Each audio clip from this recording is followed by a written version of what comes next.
heroes of Yuma County.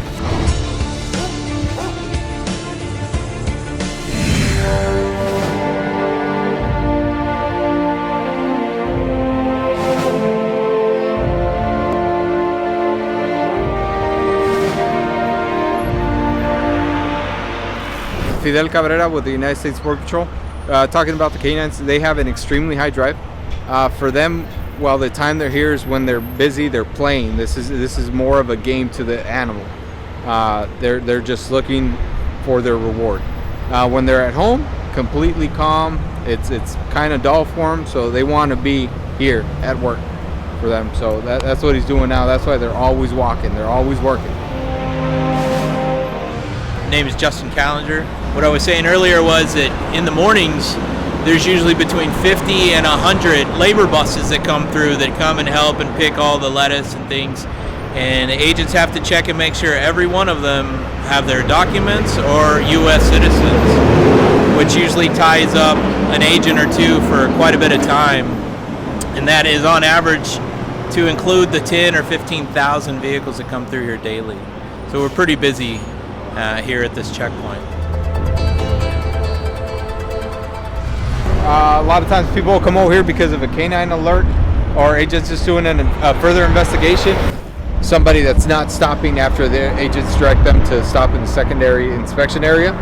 That's why those vehicles right behind you are set up to pursue the vehicle just in case. We do encounter ultralight aircraft coming across the desert. Obviously not authorized coming in from Mexico. It's one of the challenges that we face. Fortunately, they don't come across too often, but when they do come across, it's usually they're carrying some type of narcotics. And then they drop them from high altitudes, which obviously is very dangerous for the people that are on the ground. If that were to land on anybody, we've seen upwards of 200 or plus pounds or more. Obviously, it would kill the person that it would land on. We get narcotics, from small personal use marijuana to large quantities of heroin, cocaine, methamphetamines, and it's always shocking trying to get it through the checkpoint, and that's why they make all these fake compartments in all these vehicles to just try and get either narcotics or people. We've seen it to where they have people hiding in all kinds of different parts in 18-wheelers. We've seen just pretty much anything and everything you can imagine as far as where people hide the narcotics and or people just trying to smuggle them further into the country. I didn't even know where Boulevard was. We're going to go inside the area here where we have the triple fencing. This area back in 2004, 2005, and 2006 when Yuma was at its peak, this was the busiest area that we had. One of only a couple of sectors around the country that has triple layer fencing. This was used to combat all the illegal traffic that was coming around at our peak here at Yuma sector. The hundreds and hundreds of people that would jump over all at once trying to make it to the housing, which isn't very far away. I don't know if you could see it, but it's only a couple hundred yards and they'd be in the housing. The people that are right there, they're actually on the Mexican side. It's only a couple feet right behind it is the actual international boundary. The bridge is just used to patrol on the other side of this between the triple fencing here. So you can go further, closer to the port of entry. Well, one of the first things that I noticed, I was detailed out in 05, and Yuma was a lot different. You didn't have any of this fencing. You only had one fence. And I remember that there was a bonsai. They called them bonsai runs, and what it was basically jargon to speak for all about 200 and 300 people that would come over this one fence at one time, and we'd only had limited manpower. And because of that, they would just bum rush us, and we could only get maybe 6 to 10 or 15, and after it would settle down, you'd have all the smugglers throwing rocks and agents sometimes getting hurt. And so we would, after we would run and get all of them, we'd put them in our trucks, and then we'd drive up the street, and you'd see another 40 or 50, and we'd try to get those. And at the time, it would just seem endless of how many people were coming over, and it was pretty difficult to track all of these people down. I'm a Supervisor Border Patrol Agent Luis Mendoza for the Yuma Station, currently assigned to the Marine Division for Yuma Sector. We currently patrol the south portion of the Colorado River, which is approximately a mile of border within the water. If you would have seen the river about 10-15 years ago, all you would have seen was heavy trash tubes everywhere because the people were coming over when the Marine unit was not here at that time. It was not implemented within the Yuma sector. As soon as the Marine unit was implemented, we were able to patrol the river and show a presence and deter the immigrants to other locations, to safer crossings for them. That helped the environment itself by people not coming over. They were not throwing their trash, the tubing, and so on. So that was help for the environment itself. As you guys could see right now, the river is actually pretty clean. Now locals come over here and fish, and we have current locals coming over time and time again.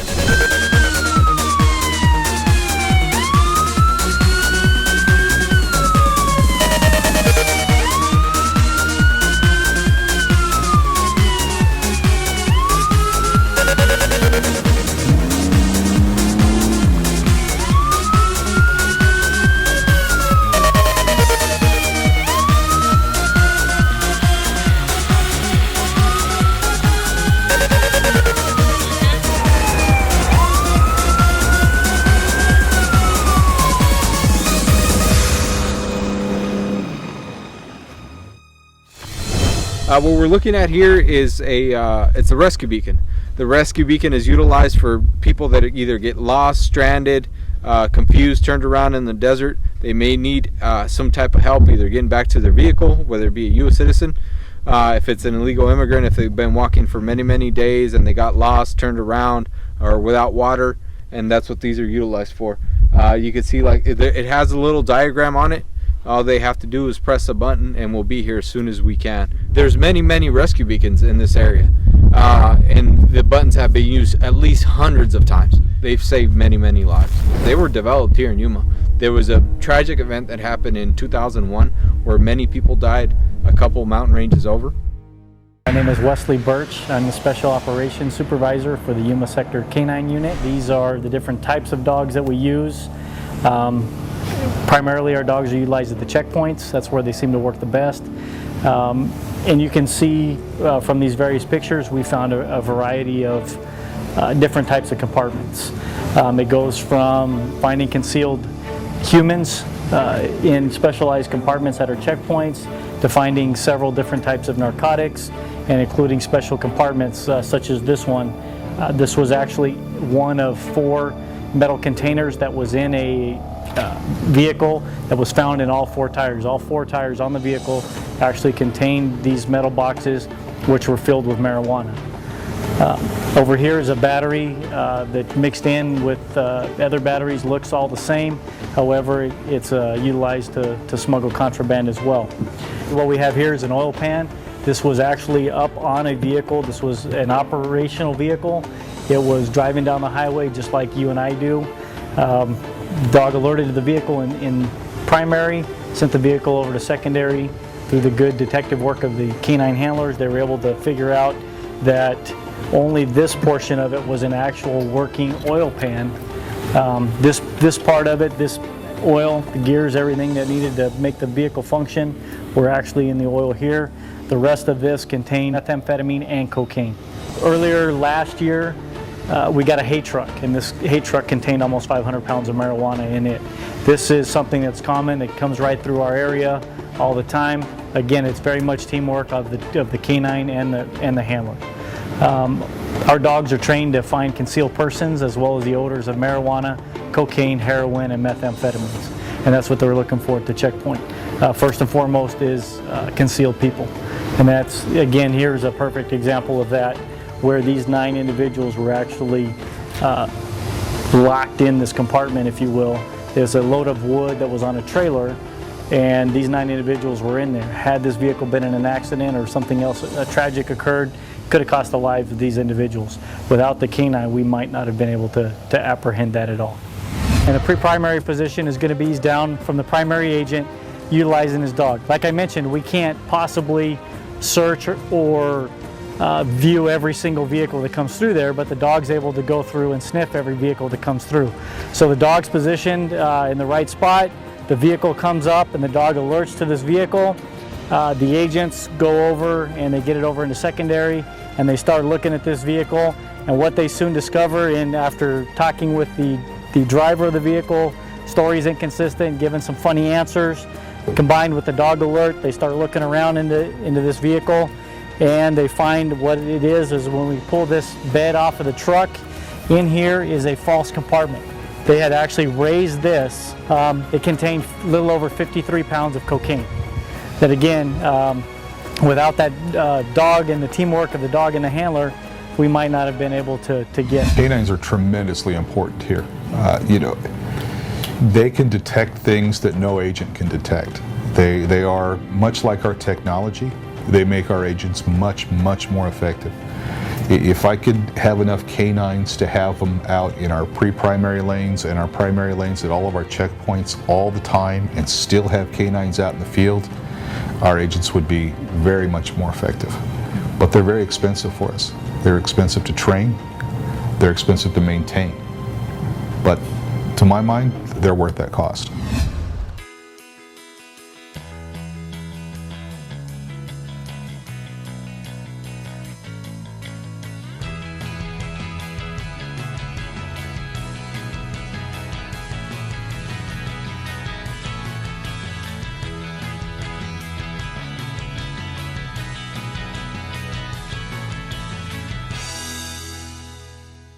It began in the fall of 1969 when Assistant Commissioner Dave Ellis was touring the country looking for locations that he might be able to start a K-9 program. He was accompanied by Cleburne Meyer, who was the regional commissioner in Houston, discussing with him the possibility of starting a program like this, realizing that nobody else in the country had one. So they decided that they would start a program of their own. He decided that he wanted to start this thing about the 1st of April as kind of his April Fool's joke on the smuggler. So he held off, even though he interviewed many of the people involved, he held off until then to start the program. And I was put on loan from the Air Force to the Customs Service for the next 6-month period until my enlistment from the Air Force expired. And then he hired about 5 other individuals that were ex-military dog handlers, some of them ex-military dog training instructors. And then we trained the first group of dogs as an experiment. The thought being that we were going to train this group of dogs and then they would be tested in the field and tested by the customs agents. And then they'd come back and look at the results and see whether or not they were going to take the next step. But they were so successful in what they did, we went out for about 3 weeks in the various major ports in the United States. The test went so well that they decided they'd put some handlers out in the field right away. So at the time we had actually each trained 2 dogs. And we finished this by about June. And so they brought in a couple of extra ex-military handlers, and we trained them to handle the dogs that we had already trained. And then 5 of those folks went out to the different locations in the country to begin the actual operational part of the program. In the beginning were dogs that we got from shelters and pounds. These were dogs that were going to be probably put to sleep because they were untrainable. No one really wanted to adopt them, so we went out to the various shelters, looked for dogs that would suit our needs. We would take our towel, throw the towel, the dog would bring it back, then we'd send the dog down to Front Royal. They'd put the dog through an additional test, and if it made it, then it would go, it'd become a narcotic detected dog. Now we're basically purchasing a lot of dogs through vendors. This was a customs program within the organization that's going to use it. So the user had a lot of input into what he wanted in this dog, what this dog should do. We had nothing financially to gain by turning out dogs. They had to be reliable, And like I said, we thought we were just buying time, because it sounded that way. It sounded like the high-tech part of this was going to take over real soon. Well, here, 40 years later, their high-tech is still trying to catch up with the dog.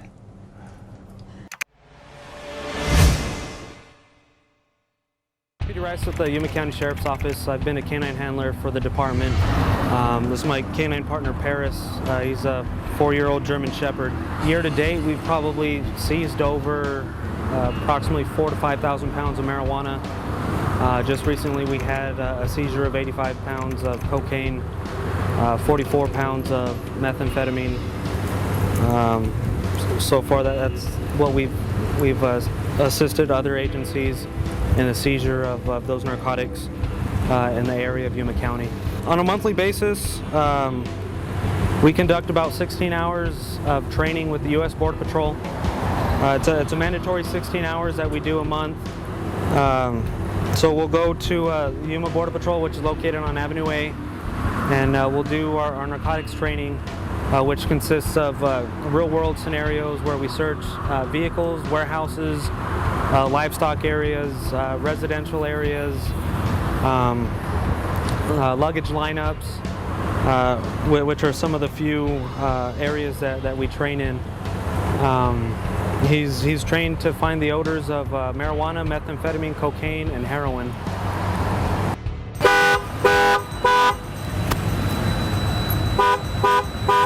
That alarm that just went off is a temperature gauge for the dog that lets me know that it's too hot inside the vehicle. Especially now in the summer months where it easily reaches 110, 115 degrees. What I make sure that I do on a daily basis is I make sure that I brush his coat, especially since he has a real thick undercoat for the winter months. And he's constantly shedding it, and that's why I need to make sure I keep him groomed, maintain all the brushing. On the inside, I try to keep the AC at a comfortable level, not too cold, to where when he steps out into the 110, 115 degree heat, he doesn't, basically go into shock. But also at the same time, it's nice and comfortable for him. And on the inside, I make sure he has fresh, ice cold water. That way, that's another way that he keeps cool. Especially when we're doing searches out on the hot asphalt. I have some booties that I put on his paws to help with the heat. He doesn't necessarily like wearing them. If we have a thermometer available, we check to see what his temperature is. If it's somewhere out of the working range of the dog, it's best to probably get him into to the veterinary clinic as soon as possible to prevent any type of heat stroke.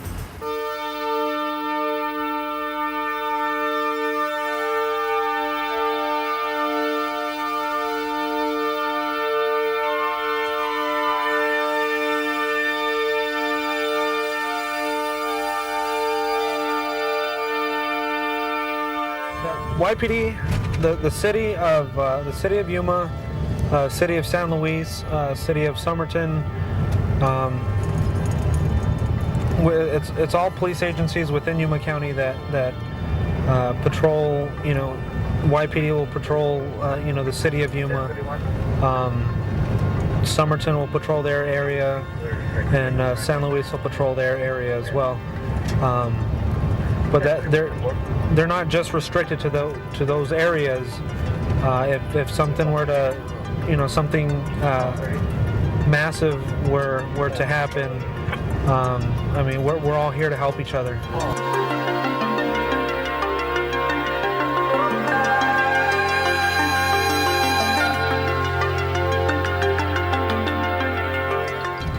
Dispatch just advised that YPD is requesting a K-9 on the 500 block of Avenue B. So we're going to go over there and see what they got.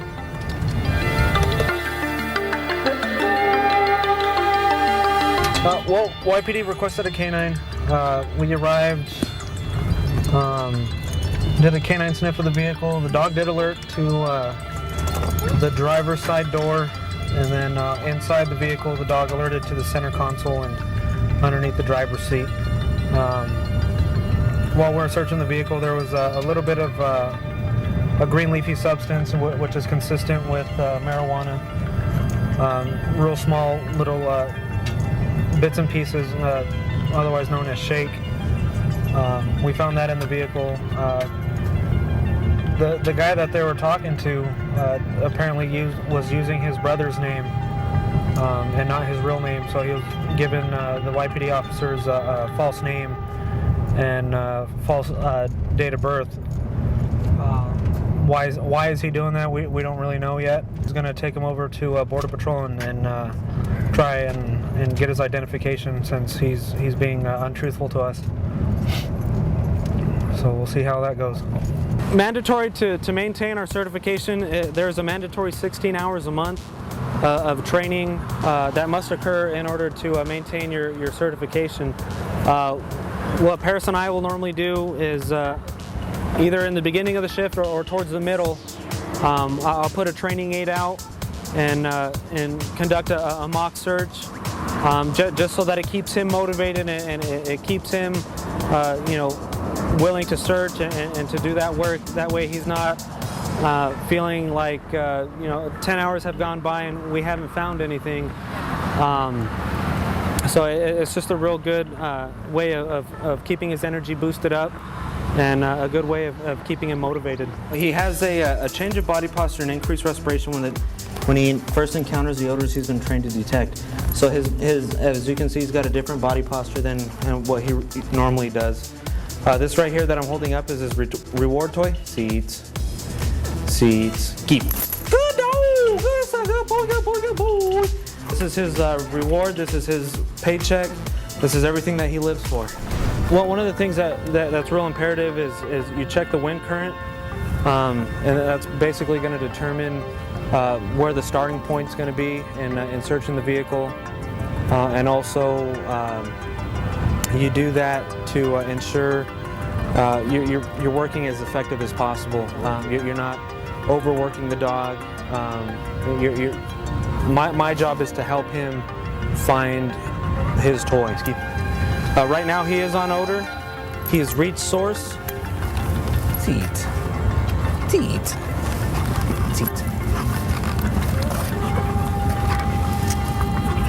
And this portion of the reward is very imperative, that you make the dog believe that the toy is coming from source and not from my hand.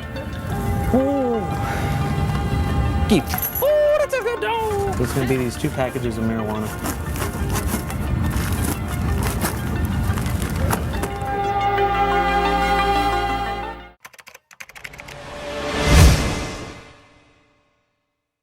My name is Mark Schauer. I'm a public affairs specialist here at Yuma Proving Ground. The primary mission out here is the test of equipment for soldiers. About 10% of our workload's training, and some of that training includes military working dogs and their handlers. We train hundreds of military working dogs and their handlers every year. This is the premier place for military working dog and law enforcement working dog training.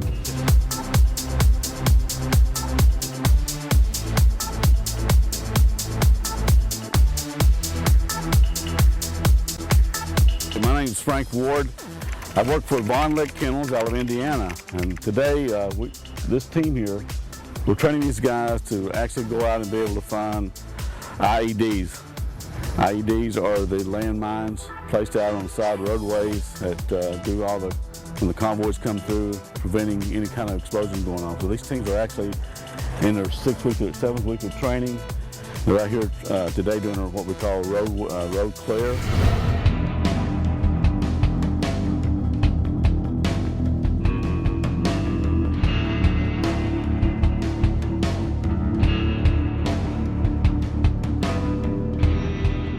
We try to make it as real world as possible, because these guys are going to be going from here to Afghanistan and other places. So we really want to make this as real as possible to give these guys every opportunity to be able to be exposed to anything they might be exposed when they leave here.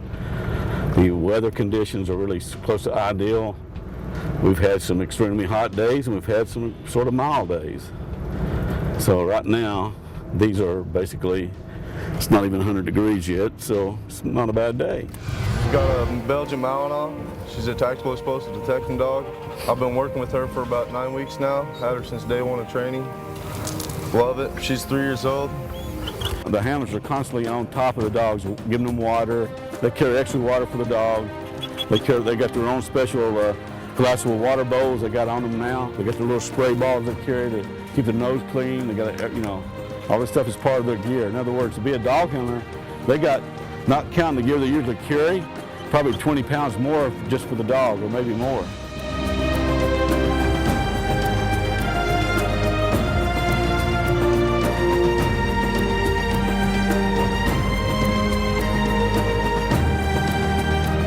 Try to work the dog at least 30 minutes on each vineyard. There may be 3 vineyards, 3 different exercises they got to do in one given day. Part of the reason military working dog trainers come here is because of the natural environment, the same reason that testers come here. It's good to acclimate the dog to the kind of conditions they're going to be seeing if they're deployed overseas. This area very, very closely simulates Iraq and part of Afghanistan.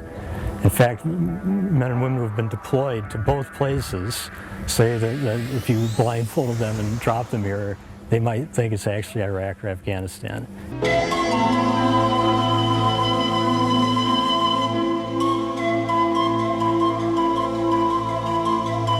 What we're doing right now is just pulling a mock certification on them. We're giving them a chance to work with their dog and without us interfering. We had a possible find in the second building there on the left of the compound.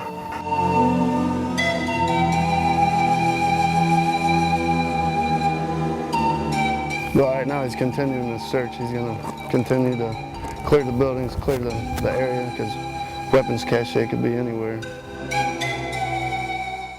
Everything has a purpose. Everything you see in here. You know, the power lines are the existing infrastructures. So they train on securing power lines and lines of communications to make sure there's no bombs or anything hitting on those things there. The mosque is there to imply the rules of engagement. It's a sacred place. We don't go in there. That stays there, and people respect that. And then you have the market. You have a bridge that allows them to do searches above and below the bridges.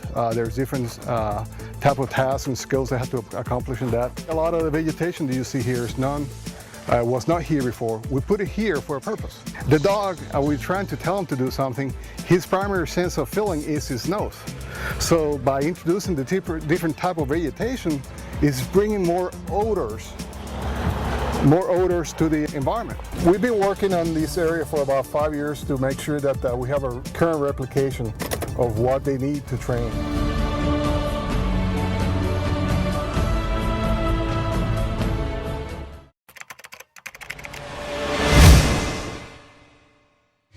All police agencies had K-9 dogs. Now I'm talking about K-9 dogs that are what we call patrol dogs. They're trained at apprehension, they're trained at tracking, they're trained at going in and searching buildings. We have somebody that runs from us and maybe throws a gun or something in the woods somewhere. You know, these dogs are trained to go and track property. When we get an alarm call to a building and we get there and somebody's broken out the front door, you don't really know if they're still in there or not, you know, in the middle of the night. Send the dog in. You know, he'll find who's ever there better than the officer anyways, most likely. Or we have wanted suspects or violent people in the community that we're looking for.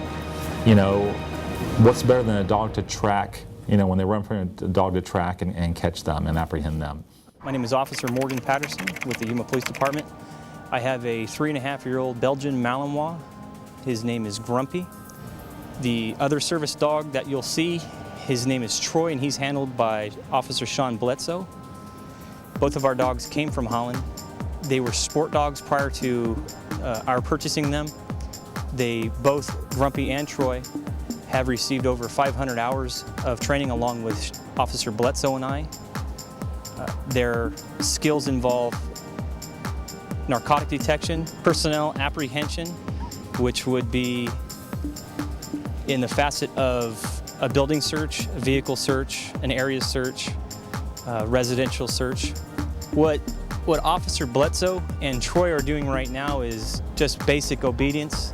The dogs have to go through a testing once a year, which is governed by the NPCA, or National Canine Patrol Association. During the certification, the dogs have to heel alongside of the handler. Then the dogs on command have to go into a down or lay position. They have to remain in that position as the handler will walk away from the dog, as Officer Bledsoe is doing right now. Also, during the certification, the dog must remain in its position while a single gunfire goes off. If the dog sees his handler in distress, he's automatically going to be keyed up. As soon as they started fighting, the dog started barking and was going crazy in the car. So all it really takes is for that handler to pop the door open. He's got a remote. Once that door opens, dogs come out, all business. Whoever's near the handler is probably going to get bit. So we have to make sure our officers understand that also. Having a service dog as a partner is multiple things. It's fulfilling, it's frustrating, it's very enjoyable. They work for us, they work out of pleasure. We don't work our dogs hard and try to be very physical with them. When a dog does what we want it to do, we give it a toy as a reward. We do agriculture inspections, and my dog smells out oranges, apples, mangoes, and pork products. We try to make sure that these products don't come into the United States because they can have diseases as well as insects that are detrimental to agriculture here in the United States. This is K-9 Officer Martinez, and I'm just basically going to check this back area. That's where, once I run my K-9, that's where he alerted in this back area underneath the vehicle. And basically we're just going to check the trunk and underneath, make sure there's nothing there. And it's all clear. If it's all clear, then the vehicle is good to go. They were searching vehicles that were coming through our secondary lot, were being inspected through what we call a filter. This particular vehicle behind me was pulled off of the filter because the dog, our narcotic detector dog, it actually caught some type of scent that could possibly be narcotics. So the officers pulled it aside and found that it actually had marijuana hidden inside the rocker panels. And if you follow me, I can show you where that's at. If you open the door here, and inside the holes, right in there, you can see the packages of marijuana hidden. At this time, we don't know how many pounds there are because we have to await our counterpartner, which is Immigration and Customs Enforcement, who's also known as Homeland Security Investigators. So once they arrive, then we will, with the officers and the agents, extract the packages and find out what the actual weight, total weight is. Keeping Yuma and America safe is hard work, but every day the rewards are seen. Of the 965,167 passengers and pedestrians crossing our borders each day, 75 arrests are made, 83 fraudulent documents are seized, 11,435 kilos of drugs confiscated, and $348,527 in illicit currency is intercepted. All persons are innocent until proven guilty in a court of law. Viewer discretion is advised.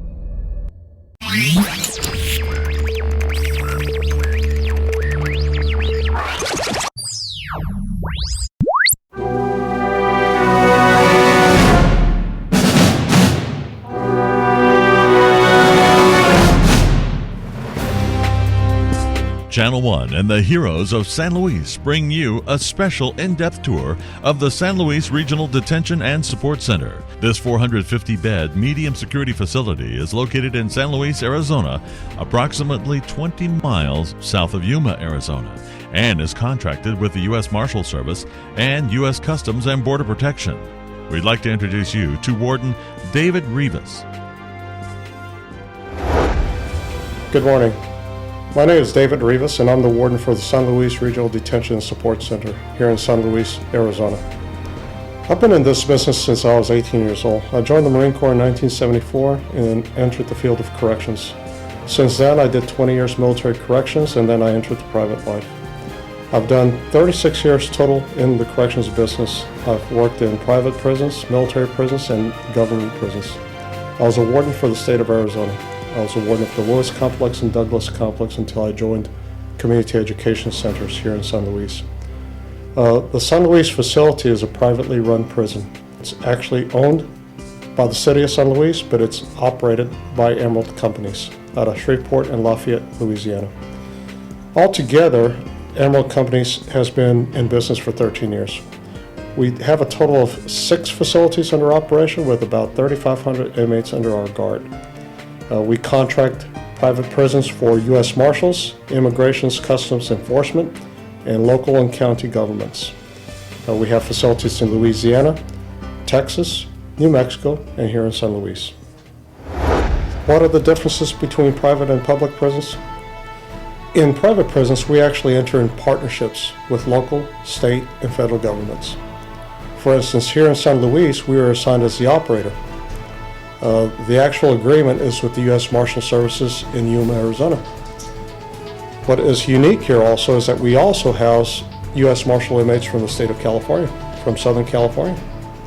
In fact, our population here today is right around 350 inmates, of which it consists of a population of both Yuma, Arizona inmates and California inmates. We also house both males and females here. We have a small group of females. We house material witnesses, and for the most part, this facility is a pretrial facility. We also house short-term sentenced inmates for the U.S. Marshal Service. At this facility, all our staff are typically most likely from the immediate vicinity here in San Luis and Yuma, or is what makes up our employment. The unique thing about private prisons is that we do everything in a nutshell. We hire, we train them, we send them through an 80-hour training course for correctional staff. We certify them in firearms. We do all the transports for the U.S. Marshal here. We follow American Correctional Association standards of accreditation, which are approximately 465 standards of how to run a prison and how to do it well. We also have oversight from Immigration and Customs Enforcement. We have an annual inspection. We have U.S. Marshals that come through our facility on at least an annual basis to ensure that we are complying with policies and procedures and that we are housing them in accordance with detention standards. I'm going to take you on a tour of the facility. Follow me.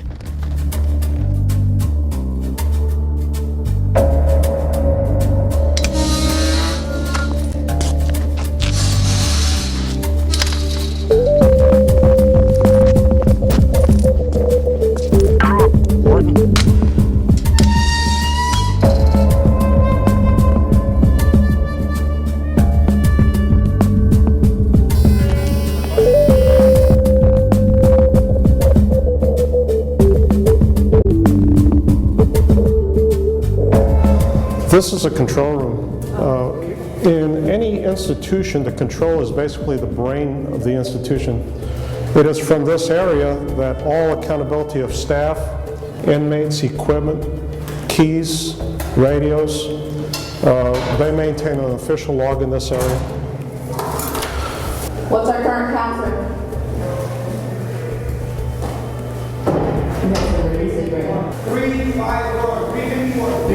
351. The release is that left.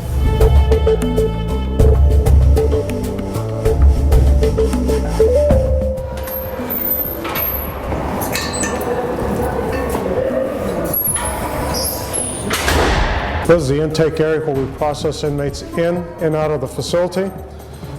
When they come in here, we do 100% inventory of their property. We account for their money and valuables. We fingerprint them. We positively identify them. And we have them medically screened also.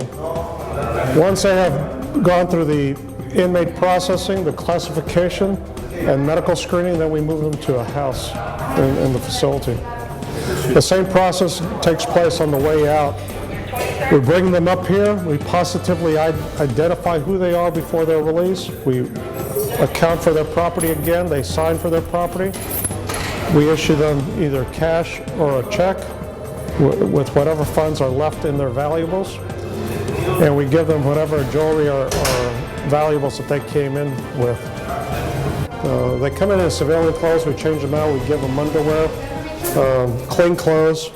I actually get a care package also. It consists of soap, deodorant, toilet paper, toothpaste, razor, toothbrush, and they store their valuables there also.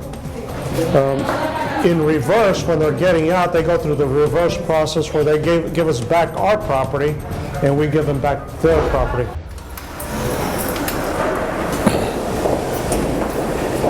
We have our laundry facilities right here. Inmates get a clean set of underclothing every day. Well, they do an exchange 3 times a week. We'll take you to the kitchen now. Right now, we're cooking probably about 1,100 meals a day.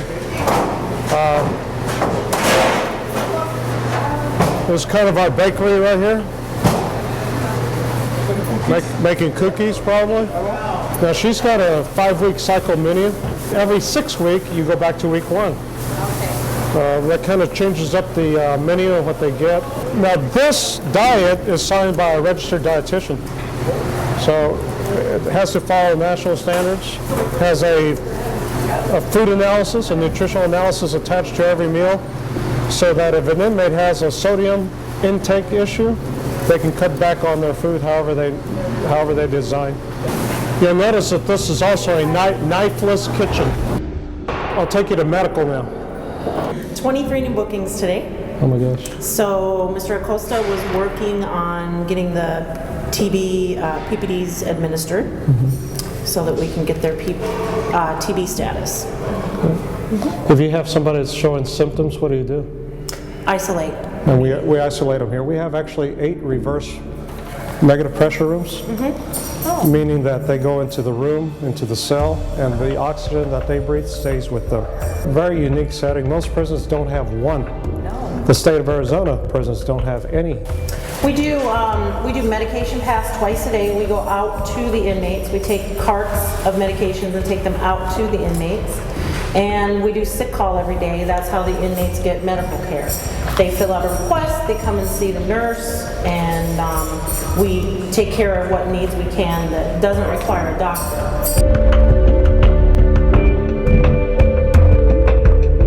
You know, that's one of the best things that we can do for them. We can put them out in rec and let them just kind of, it takes their mind off of things. And you can see that in their faces. 14-man dorm. They spend most of their time in here. They eat in there. They recreate by passive games, so sleep, watch TV. The TVs are on from morning till 10 o'clock at night. They normally like watching a lot of sports, especially soccer or football. Store provides, soda, soups, candy, pastries to the inmates. If you'll notice the machine over there, that cart, it is done point of sale. Point of sale meaning that the store clerk scans their ID, and so what they do is they scan it and it will tell them exactly how much money they have on their books. And then as they purchase groceries, it removes it point of sale, just like at Circle K or at the grocery store. And believe it or not, the store sells anywhere from $6,000 to $7,000 a week. Oh my God. That's a lot of food. You'll notice these barcodes right here. But what that is that's a scan code for supervisors. They have a scanner. So whenever they walk around, they scan. That gives me information recorded that they've come by here. We sell them 10-minute, 15, 20-minute phone cards. They use a PIN number, and they make the phone call home. Now you mentioned, what if they don't have money? If they don't have money, we still provide for them. Every Thursday, we bring out their health and comfort items like toilet paper, toothbrush, toothpaste, soap, shaving gear, shaving cream, razors. If they're indigent, meaning that they don't have any money in the book, we also give them, I think, 3 envelopes and postage so that they can write home. And we do that weekly. Typically, the reasons for putting an inmate in segregation is either because of the inmate needing protection, he may be a security risk, he may be a security risk to others or to staff, or he may have something in his file that demonstrates that he's a potential for being violent or dangerous. In his case, he may have tattoos, associations, he may have history, and as such, rather than to put him in the general population and him to disrupt the operation, we'll put him in here. We'll take you into the rec area. Before an inmate from segregation comes to the rec yard, the first thing we're going to do is we're going to pat search him, we're going to restrain him, and he's going to be escorted by 2 staff members to this area. Now this is what a segregation inmate will recreate in. You'll notice that there's one of the locks for the key that the officer has. He's going to open the lock, he's going to open the door, and he's going to secure the inmate inside the rec enclosure. After that, he's going to open this padlock, and he's going to have the inmate bend over at the waist so that his hands are out here. And then he's going to remove the restraints. After he removes the restraints, he's going to instruct the inmate to go to the back, and he's going to close the cuff slot. You're probably wondering why we paint these. That's for accountability, because these things can be made into weapons. They can take them off. Fence ties, same thing. I've seen shanks, an inmate, a prison knife made out of fence. We overlapped this with metal so that they don't unravel the fence. Razor wire, you'll notice a razor wire along the edges all the way around. 165 days a week, a year, they will think of ways to get out. These are larger dormitories. These are the 48-man dorms. Showers and restrooms in the back. Each of the dorms has 4 telephones. They have 2 TVs. They have a microwave. And you'll notice the passive games on the table. Now we have the officers on station, and the officer here, he maintains a journal of activities that take place. He records everything. He records his count. He records any activity, from meals to rec to searches, things of that nature. Typically, the type of inmates that we get here are usually inmates that have issues with immigration statuses. However, that doesn't prohibit us from taking other inmates. We have drug violators. We have inmates that have committed federal crimes that are pending court. If anyone is interested in employment at our facility, they can simply pick up an application here, or they can access our website at emeraldcompanies.com.